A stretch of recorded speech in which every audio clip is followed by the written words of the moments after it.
Hey, it's Scott. And what I want to touch on is simply blood bank bites. Specifically, the whole idea of giving blood to babies and kids versus big people. And when you're giving blood to an adult, as a rule, they're simple. You give them a unit. They don't look better, you give them another unit. But when it comes to kids, there's a couple things that change. First of which is, just like adults, when you give blood, what fluid outside of the military does it hang through is simply called normal saline. Number two, what size IV do you need to give blood through? And in the back of the rig or the ER, we were taught that everybody has to have an 18 gauge.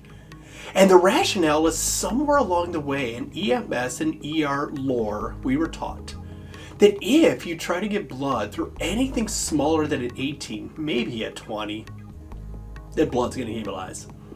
And that is not true. And the way we know that is simple. Take a field trip to the baby ICU.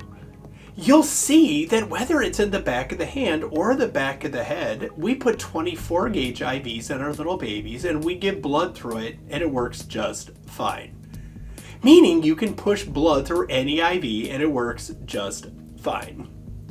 Now, how long can the blood hang for? And that's just like adults, and that's called 4 hours. Once it's signed and out of the blood bank refrigerator, you've got 4 hours to get it done. Now, with that in mind, how fast can you give it is called how fast you need to give it. Meaning, if you want to put it on a pump and slowly drip it over 4 hours, sure. If you're crashing and burning, can you run it wide open? Sure. Can you put it on a pressure bag? Sure. Can you draw it up in a big 60cc syringe with a stopcock and push it even faster? Sure. So any variation from push to wide open to 4 hours on a pump, no worries. Lastly is when it comes to blood is simply where do you give blood? And it sounds like kind of a stupid question. You're like, well, I'm giving it IV. But especially in children, but also in adults, can you give blood via intraosseous, meaning into the bone? The answer is absolutely yes. And if you're sick as a dog, it may actually be your best bet.